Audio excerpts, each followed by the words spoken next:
아멘. 자리에 편히 앉아주시기 바랍니다. 한 주간 무더위와 장마 속에서 어떻게 건강히 잘 보내셨습니까? 오늘부터 시작되는 안식일 하나님께서 예비하신 은혜와 축복을 다 누리시기를 주님 이름으로 축원드립니다. 예수 그리스도 이름으로 하나님 말씀 증거하도록 하겠습니다. 마태복음 9장 1절에서 8절까지 말씀, 9장 1절에서 8절까지 말씀입니다. 1절부터 8절까지 찾으셨으면 저와 함께 교독하도록 하겠습니다. 제가 먼저 1절 읽도록 하겠습니다. 예수께서 배에 오르사 건너가 본 동네에 이르시니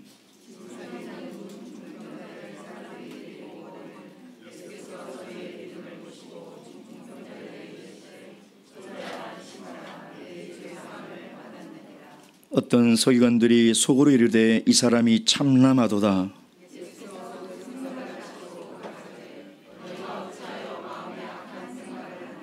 내 죄사함을 받았느니라 하는 말과 일어나 걸어가라 하는 말이 어느 것이 쉽겠느냐.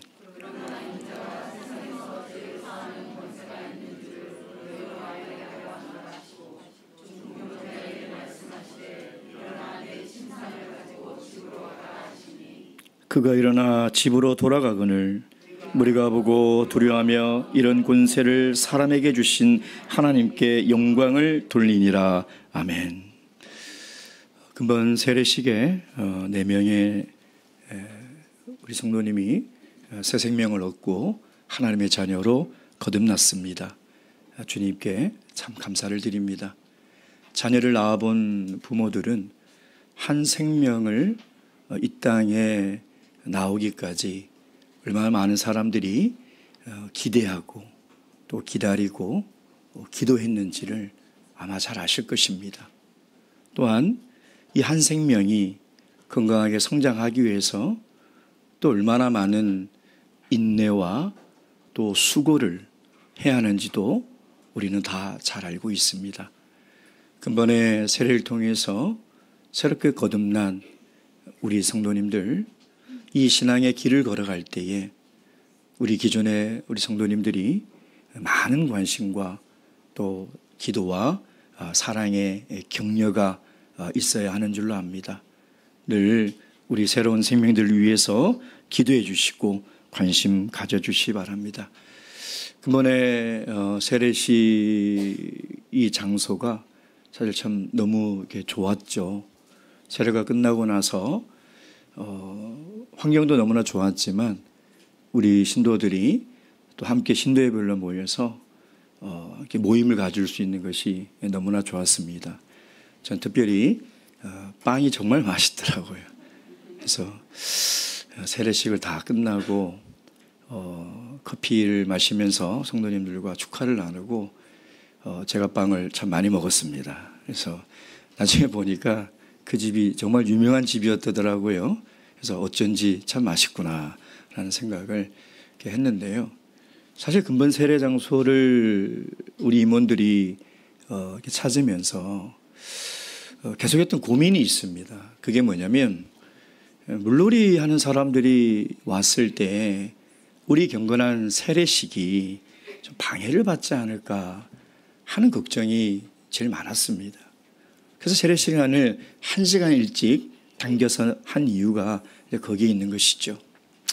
저도 조금 우려를 했습니다. 워낙 물놀이 하기 좋은 장소이기 때문에 사람들이 많이 모이면 어떻게 할까. 개인적으로 전에 있던 교회에서도 그런 경험이 있었기 때문에 참 신경이 많이 쓰였습니다.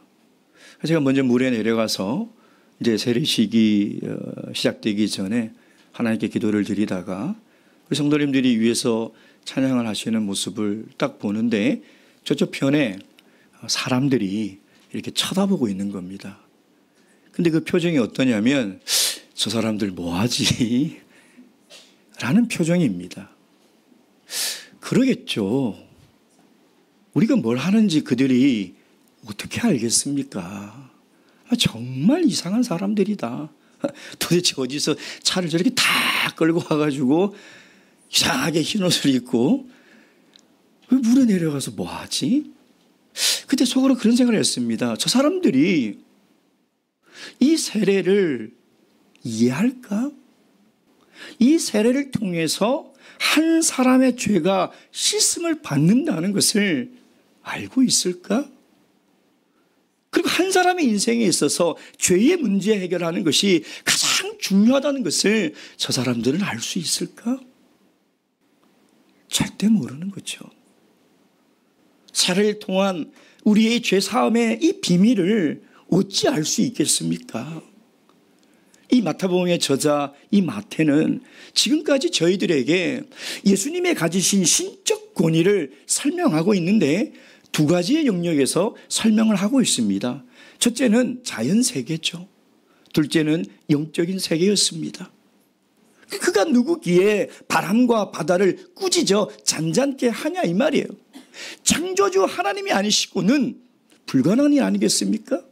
그가 누구기에 귀신더러 나가라 하니 나갈 수가 있냐 이 말이에요. 근데 마태는 이어서 예수님이 또 다른 영역의 신적 권위를 가지고 있다는 것을 오늘 우리에게 소개를 하고 있는 것이죠. 그게 바로 죄사함의 영역이라는 것입니다. 예수님은 죄사함의 신적 권위를 가지고 있는 분이다. 그것을 오늘 본문의 말씀을 통해서 우리에게 이야기를 하고 있는 것입니다. 오늘 중풍병자의 이 치유의 기적은 단순히 병에서 나았다, 이게 중요한 게 아니라는 거예요. 오늘 예수님이 이 본문의 말씀을 통해서 우리에게 주시는 것은 죄사함의 문제가 얼마나 중요한지, 우리 인생에 이 땅에 태어나서 이 죄사함의 문제를 해결하지 않으면 어떻게 되는지, 그것을 오늘 우리에게 이야기를 하고 있다는 것이죠. 오늘 주님의 이 중풍병자의 치유의 기적을 통해서 주님께서 정말 우리에게 주시고자 하는 교훈과 그 메시지를 다 깨달아 은혜를 누리는 귀한 시간이 되기를 주님의 이름으로 축원드립니다. 첫째, 예수님께서 그들의 믿음을 보셨습니다. 2절 말씀 다 함께 읽겠습니다. 시작. 침상에 누운 중풍병자를 사람들이 데리고 오거늘 예수께서 저희의 믿음을 보시고 중풍병자에게 이르시되 소자야 안심하라, 내 죄사함을 받았느니라. 지금 사람들이 예수님께 데리고 온 사람이 누굽니까? 중풍병에 걸려 침상에 누워있는 사람이에요. 중풍병은 뇌출혈로 사망을 하거나 신체가 마비가 되는 병이죠. 그래서 중풍에 걸리면 한쪽 팔이나 한쪽 다리나 못 쓰거나 전신이 못 쓰는 그런 마비 증세를 가져다 주고 있습니다. 지금도 중풍에 걸려 한번 근육이 마비되면 완치는 불가능합니다. 그러니 2000년 전 의술로는 중풍병은 불치의 병이죠. 이 사람이 침상에 누운 상태로 친구들이 들고 예수님께 온 걸 보면 이 사람은 전신이 마비된 것이죠. 뇌졸중으로 전신이 마비된 환자를 보신 적이 있습니까? 그 안면이 다 마비가 됐어요. 말을 하는데 무슨 말인지 도저히 알아들을 수가 없습니다. 움직일 수도 없고 걸을 수도 없는 것이죠. 그러니 이 사람은 누구의 도움이 아니고서는 예수님께 나올 수 없는 사람이라는 것입니다. 그뿐이겠습니까? 이 사람은 누군가 하루라도 이 사람을 돌보지 않으면 하루도 살 수 없는 사람이에요. 누군가가 밥을 입에 넣어줘야 돼요. 누군가가 씻어줘야지만이 하루를 살아갈 수 있는 사람. 도와줄 사람이 없으면 이 사람은 단 하루도 살 수 없는 그런 병에 걸린 사람이었다는 것이죠. 여러분, 이 사람이 침상에 누워서 얼마나 많은 눈물을 흘렸을까요? 이 사람이 침상에 누워서 얼마나 많은 고통을 감당하고 외로움과 두려움 속에서 하루하루를 지금까지 견디며 살았을까요? 여러분, 친구들이 이 불치병으로 하루하루 고통과 외로움과 두려움 속에 살아가는 이 사람을 데리고 주님께로 왔어요. 근데 주님께서 그 오는 모습을 보고 믿음을 보셨다라고 이야기를 하고 있다는 거예요. 사실 마태는 이 기록을 굉장히 간략하게 기록하고 있어요. 왜냐하면 다른 공과본고의 저자들도 이 사건을 기록하고 있는데 마태의 핵심은 뭐냐면 죄의 문제에서 다루고 싶은 거예요. 다른 그들의 믿음이라든지 그들의 어떤 오는 그 과정이 중요한 게 아니라 지금 마태는 예수님께서 이 죄의 문제를 어떻게 보고 계시냐, 우리 인생의 죄의 문제를 해결하지 않았을 때는 어떤 결과가 있느냐, 그것을 우리에게 말씀하고 싶은 것이죠. 전 과정을 다 생략해버리고 그들의 믿음을 보시고 바로 이어서 가는 거예요. 그런데 병행구절은 자세하게 설명하고 있죠. 우리 마가복음 2장 3절에서 5절 말씀, 마가복음 2장 3절에서 5절, 마가복음 2장 3절에서 5절 말씀입니다.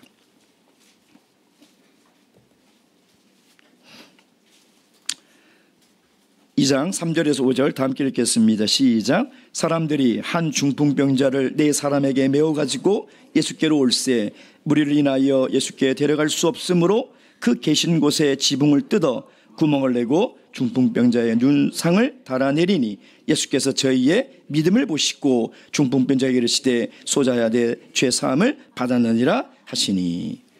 사실 당시 중풍병자는요, 자신이나 가족들이 빨리 죽었으면 하는 병이에요. 불치병이기 때문에 어떻게 손 쓸 수가 없어요. 그러니까 자기도 스스로 포기하며 살 수밖에 없고 가족들도 빨리 죽는 게 차라리 낫다 하는 병이 당시에 중풍병이라는 것이죠. 그러니 가족들도 모든 소망을 다 내려놓은 채 죽기만을 기다리고 있는데 친구들이 이 중풍병자를 메고 와서 지붕을 뚫고 내리는 그 모습을 예수님께서 보시고 그들의 믿음을 봤다는 거예요. 이런 믿음은 이 수많은 난관과 사람들의 조롱과 멸시와 의심의 안개를 다 뚫고 가는 것이 그게 믿음이에요. 여러분, 믿음이 없는 사람은 내가 아무리 죽을 병에 걸려도 주님 앞에 못 나오는 거예요. 내 인생이 아무리 괴롭고 두렵고 외로워도 믿음이 없는 사람은 주님 앞에 나올 수가 없는 거예요. 무엇이 주님 앞에 나올 수 있게 만드는 힘이냐? 믿음이라는 거예요. 믿음. 그러니까 그 믿음이 있을 때 이 모든 것을 뚫고 주님 앞에 나오는 거예요. 주님은 그 믿음을 보시는 거예요. 그 믿음을 보시는 거예요. 바로교회는 근본 영언회 때 저희들이 믿음에 대해서 하나님의 말씀을 참 많이 들었습니다. 여러분, 믿음이 얼마나 중요합니까? 여러분, 우리가 믿음이 있어야 주님 앞에 나올 수 있는 첫걸음이며 우리가 주님 앞에 나오지 못하게 만드는 수많은 장애물들을 뚫고 주님 앞에 갈 수 있는 그 힘이 믿음이라는 것을 꼭 기억하시고 이 믿음을 끝까지 지키셔서 날마다 주님 앞에 나오시는 귀한 하나님의 자녀가 되기를 주님의 이름으로 축원드립니다. 자, 믿음으로 나온 그 믿음을 보시고 주님께서 뭐라고 말씀하십니까? 소자야 안심하라. 소자라는 말은 아이야 이런 말이에요. 지금 침상에 누워 친구들의 도움으로 주님 앞에 나온 이 중풍병 환자에게 예수님이 뭐라고 얘기하냐면 아이야 안심하라. 근데 사실 이 아이야라는 이 호칭은요, 당시에 굉장히 친근한 사이에서 부르는 호칭입니다. 굉장히 친근한 사이에서. 그러니까 왜 예수님께서 이 사람이 아이가 아닌데 왜 아이라고 불렀을까? 거기에는 안심하라라는 말에 있다는 거예요. 이 안심하라는 이 원어의 이 뜻은 뭐냐면 어떤 한 사람이 어떤 근거와 존재에 대한 확신으로부터 오는 안심이라는 거예요. 다시 얘기하면 어린아이가 저 높은 담벼락에 혼자 걸어가도 부모가 손을 잡고 있으면 안심하는 거죠. 왜? 그 안심은 이 아빠가 내 손을 잡고 있다는 이 존재로부터 오는 확신이라는 거예요. 우리가 깜깜한 저녁에 사람이 아무도 없는 골목길을 갈 때 경찰관이 나와 동행한다면 이 경찰관의 존재에 대한 확신, 이 사람은 나를 분명히 지켜줄 것이다라는 그 확신에서부터 오는 안심이라는 거예요.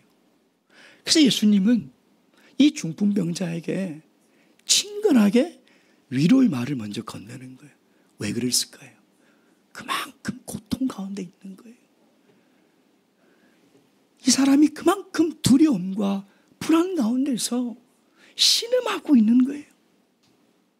여러분, 우리 주님은 우리가 극심한 고난 가운데서도, 고통과 어려움 가운데서도 우리에게 늘 뭐라고 말씀하시냐면 안심하라, 두려워하지 말라라는 거예요. 여러분, 믿음이라는 것은 그 예수 그리스도의 존재로부터 오는 그 확신, 그 확신이 나에게 들어올 때 비로소 우리는 어떤 상황 속에서도 안심할 수 있는 거예요. 그 존재에 대한 확신이 없으면 불안한 거죠. 질병에 걸릴까? 사고가 당할까? 내가 하는 일이 실패할까? 끊임없이 두려움과 염려 속에 살아가는 거예요. 얼마나 불행한 인생입니까? 그래서 예수님은 이들에게 이 믿음을 보시고 이 두려움과 고통 속에 있는 이 중풍병자에게 아주 친근한 목소리로 아이야, 안심하라 라고 말씀을 하시는 거예요. 그리고 이어서 주님께서 뭐라고 말씀하십니까? 내 죄 사함을 받았느니라. 뭔가 이상하지 않습니까? 지금 이 내 친구가 중풍병자를 예수님께 끌고 온 믿음은 어떤 믿음이에요? 중풍병을 주님께서 낫게 하실 수 있다는 믿음과 기대를 가지고 나온 것이지 죄사함을 받으려고 나온 게 아니에요. 그렇지 않습니까? 근데 왜 예수님은 이 중풍병자에게 아이야, 안심하라, 내 죄사함을 받았느니라 라고 선언을 하셨을까요? 예수님이 순서를 헷갈렸을까요? 예수님이 이 사람이 왜 주님 앞으로 나왔는지 몰라서 그랬을까요? 예수님은 분명한 목적이 있었어요. 병을 낫기를 원하는 마음으로 주님 앞에 나왔는데 주님은 내 죄 사함을 받았느니라 라고 선언하신 이유와 목적이 분명하다는 거예요. 그 첫 번째 이유가 뭐냐? 그것은 바로 예수님께서 이 땅에 오신 목적, 궁극적 목적이 무엇인지를 지금 제자들과 사람에게 가르쳐주고 싶은 거예요. 예수님이 이 땅에 오신 궁극적 목적이 뭡니까? 죄 사하려고 오신 거예요. 여러분, 성경에 수많은 병자들이 예수님 앞에 왔지만 예수님이 다 치유해 주셨습니까? 그러지 않습니다. 치유를 받은 사람은 극소수에 불과해요. 그럼 나머지들은 예수님이 사랑하지 않았기 때문인 것입니까? 그럼 예수님이 그들에게 긍휼을 베풀어 주지 않았기 때문인 것입니까? 그게 아니라는 거예요. 예수님이 이 땅에 오신 목적은 병을 치유로 하기 위해서 오신 것이 아니에요. 인류가 겪고 있는 죄의 문제, 반드시 해결해야 될 이 죄의 문제를 해결하기 위해서 오셨다는 것이죠. 그래서 예수님이 이 땅에 오신 것은 육신의 질병보다 더 중요한 게 뭐냐? 영적인 질병이라는 거예요. 그걸 해결해야 돼요. 그것이 훨씬 중요하다는 것입니다. 여러분, 2000년 전부터 지금까지 예수님에 대한 오해는 여전히 사라지지 않았어요. 참 이상해요. 2000년 전에도 예수님에 대한 오해가 뭐냐면 예수님이 이 땅에 오신 목적에 대한 오해예요. 그래서 수많은 병자들이 예수님께 몰린 것은 뭐냐면 병을 낫기 위해서 예수님을 쫓은 것이지 예수님을 믿어서 쫓은 것이 아니라는 거예요. 수많은 사람들이 오병이어의 기적을 보고 예수님을 믿으면 내가 굶어 죽지 않겠다고 예수님을 쫓은 것이지 정말 예수님을 믿으려고 쫓은 것이 아니었다는 거예요. 근데 2000년 전이나 지금이나 그 오해는 사라지지 않는다는 거예요. 여러분 지금도 예수 믿으면 복 받는다. 물질의 복을 받고 건강의 복을 받고 장수의 복을 받는다. 그 오로지 예수를 믿는 목적이 그거예요. 이런 사람들은 복을 받지 않으면 예수를 떠나갈 사람이에요. 여러분 우리가 예수를 믿는 목적이 뭡니까? 예수 그리스도를 통하여 내 죄가 사함받고 그리스도를 통하여 영생을 붙들고 내가 살아가는 거예요. 그래서 마지막 날 그 심판대 앞에 내 인생이 섰을 때에 두렵지 아니하고 무서워하지 아니하고 그 심판 가운데 죄 사함을 얻은 자로서 구원을 얻는 것, 이것이 우리가 예수를 믿는 궁극적 목적이라는 거예요. 근데 예수님이 오신 목적을 제대로 모르면 우리의 신앙도 잘못될 수밖에 없다는 거예요.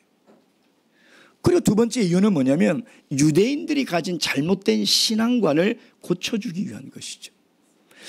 그 당시 유대교의 유대인들은요, 어떤 한 사람의 고난과 질병은 반드시 그 사람의 죄로부터 기원하였다라는 신앙을 가지고 있습니다. 즉, 그 사람이 지금 병에 걸린 것은 죄의 결과라는 거예요. 이 죄의 문제가 해결되기 전까지는 이 사람은 절대 병이 치유될 수 없다. 이게 유대인들의 신앙의 확신이에요. 그 당시에 많은 랍비들의 문서를 보면 이런 내용이 있어요. 어떤 병자도 그의 죄가 사해질 때까지 치유될 수 없다. 어떤 병자도 그의 죄가 사해질 때까지 침상에서 일어날 수 없다. 이게 그 당시 랍비들의 문헌에 다 기록이 되어 있는 내용들이에요. 그래서 당시의 중풍병자는요, 죄인 취급받았어요. 마치 우리 예전에 에이즈에 걸리면 사람들에게 어떤 취급받습니까? 정상이 아닌 사람의 취급을 받아요. 그럼 그의 가족은 어때요? 만약에 제 가족 중에 누군가 에이즈에 걸렸어요. 그럼 그 가족은 어떨까요? 고개를 못 들고 살았어요. 중풍병이 그런 병이에요. 얼마나 하나님께 지은 죄가 많으면 사지가 마비되냐. 그래서 중풍병자는 육체적인 고통뿐만 아니라 수많은 사람들에게 죄인 취급받으며 살았다는 거예요. 그 가족들은 어떨까요? 그러니 그 가족들은요, 차라리 죽었으면 좋겠는 거예요. 이 자녀 때문에 우리 모든 가족이 죄인의 가정이라는 그런 손가락질을 당하면서 살아가야 되는 거예요. 그래, 한번 생각을 해보면 이 사람은 육신의 고통보다 더 고통스러운 게 뭐냐면 내가 죄인이라. 여러분, 이 사람이 거동도 못하고 하루 종일 침상에 누워서 무슨 생각을 했을까요? 하나님, 제가 도대체 하나님 앞에 무슨 죄를 졌기에 이런 불치병에 걸렸습니까? 아, 제가 이런 죄를 졌군요.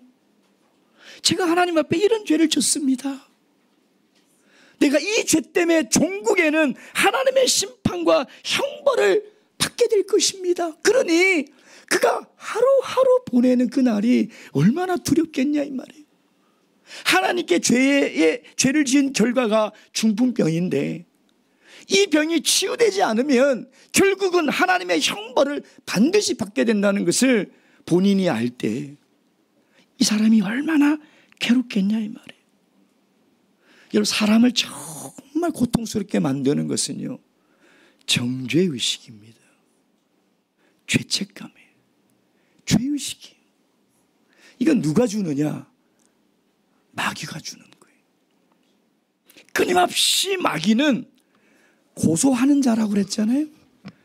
끊임없이 이 사람은 죄인이다, 이 사람은 하나님께 벌을 받아야 할 죄인이다 라고 끊임없이 참소하고 있다는 거예요. 이런 죄책감은 절대 하나님이 주는 마음이 아니에요. 죄책감은 성령이 우리에게 주는 마음이 아니에요. 성령이 우리에게 주는 마음은 죄의 깨달음이. 근데 죄의식이 한번 빠지면 이 사람은 어떻게 되느냐? 절망의 구덩이에 빠지게 되는 거예요. 헤어나지를 못하는 거예요. 여러분, 절대 이 죄의식과 죄책감에 사로잡히시면요, 예수님의 피의 공로로 죄사함을 주시고 죄에서부터 자유함을 주셨는데 이 사람은 다시 그 죄의 늪에 들어가서 괴로워하며 평생을 살아가는 거예요. 여러분, 그래서 예수님은 지금 보세요. 중풍병이 치유가 되지도 않았는데 뭐라고 선언해요? 내 죄사함을 받았느니라. 그러니까 유대인들이 생각할 때 이거 이해가 안 가는 거예요. 아니, 어떻게 병이 낫지도 않았는데 죄사함을 선포할 수 있지? 도저히 이해가 되지 않는다는 것이죠. 사람에게는 세 가지의 질병이 있습니다. 첫째는 육체의 질병이 있죠. 둘째는 마음과 정신의 질병이 있어요. 세 번째는 영적인 질병이 있죠. 어떤 게 정말 무서울까요? 어떤 게 정말 치명적일까요?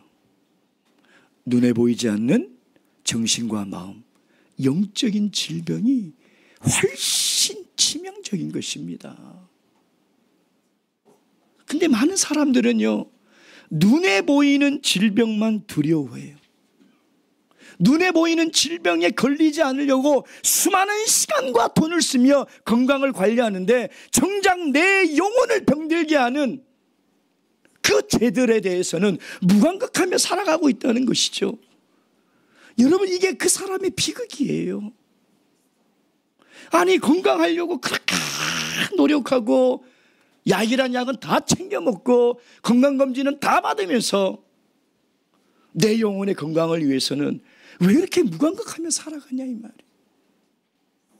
여전히 내 영혼을 병들게 만드는 죄의식이나 음란한 생각이나 시기와 질투나 이런 것들은 그대로 내 마음속에 두고 어떻게 살아갈 수가 있냐 이 말이에요. 여러분, 이것들이 있으면 내 영혼은 골막 터질 수밖에 없는 거예요. 그럼 이 죄의 문제를 해결할 수가 없는 것이죠. 정말 우리를 멸망하게 하는 것은 육체의 질병이 아닙니다. 암은 내 육신의 생명을 앗아갈 수는 있지만 암은 내 영혼의 생명을 앗아갈 수 없어요. 그러나 불신과 음란과 염려와 시기와 질투는 내 영혼의 생명을 앗아간다는 거예요. 내 영적인 생명을 망하게 만든다는 거예요. 그러니 여러분, 정말 두려운 게 뭡니까? 암입니까? 아닙니다. 내 영혼을 죽게 만드는 죄예요, 죄.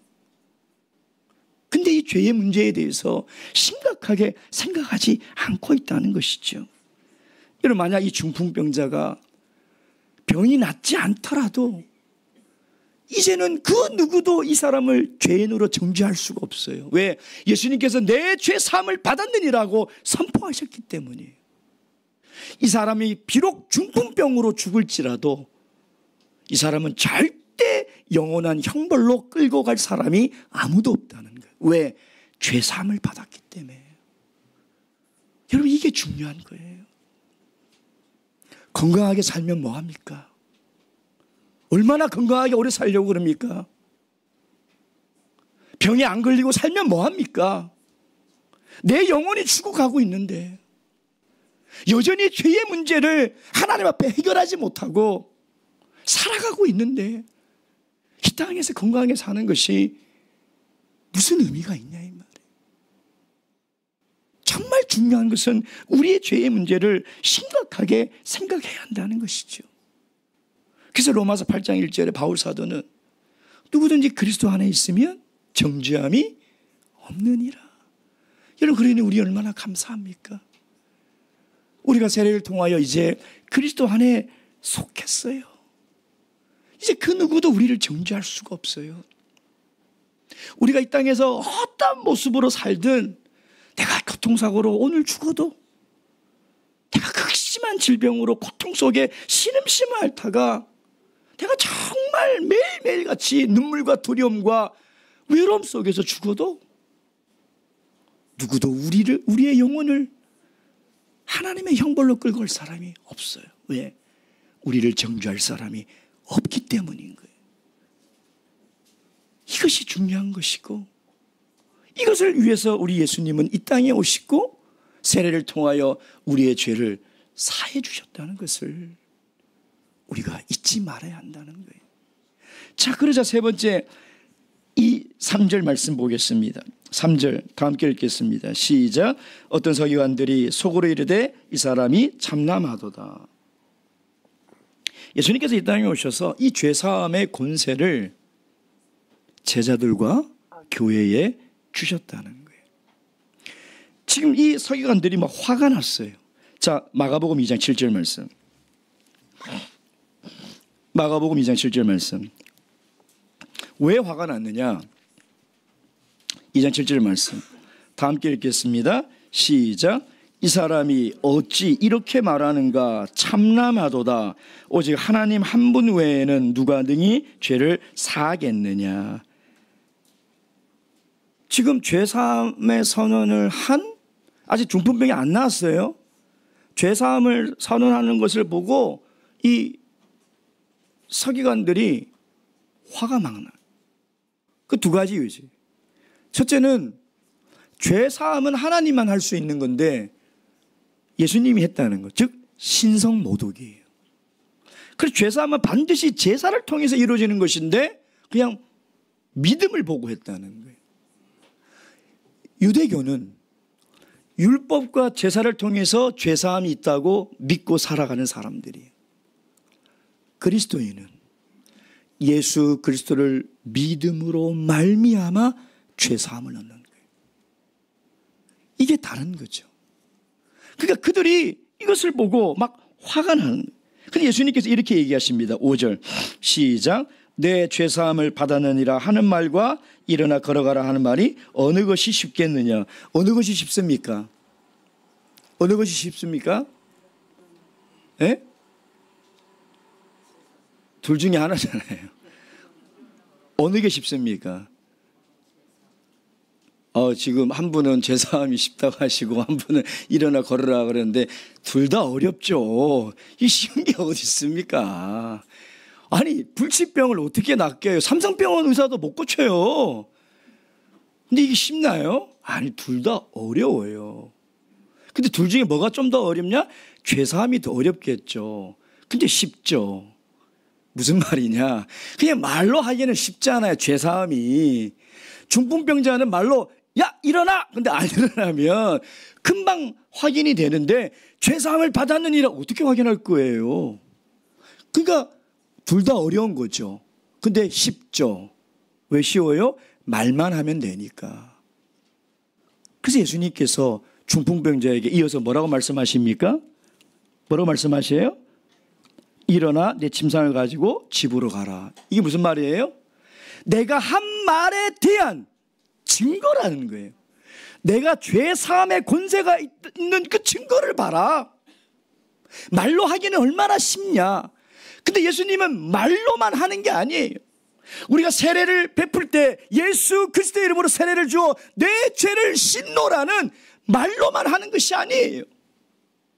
여러분, 자기 침상을 들고 가는 이 사람의 모습을 보세요.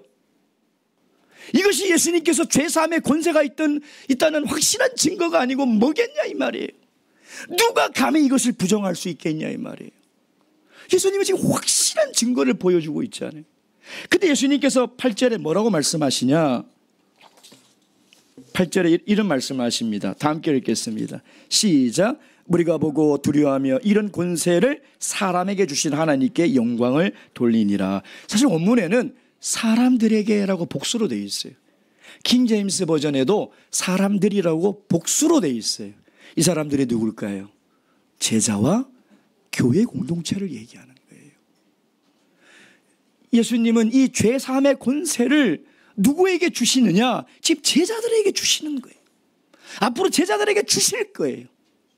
그래서 교회에게 주셔서 내가 이 땅에 오신 궁극적 목적이 사람들의 죄사함의 사역이라면 교회는 지속적으로 이 일을 해야 한다는 거예요. 그것이 바로 교회의 존재의 목적이며 교회가 이 땅에 있어야 되는 이유와 근거가 거기에 있다는 거예요. 여러분, 세상에 수많은 교회가 있어도 죄사함의 권세가 없다면 그게 무슨 교회입니까? 그걸 어떻게 교회라고 할 수 있냐 이 말이에요. 사람이 많이 모이고 건물이 크고 뭐 목사가 유명하고 그것으로 죄사함을 받을 수 있나요?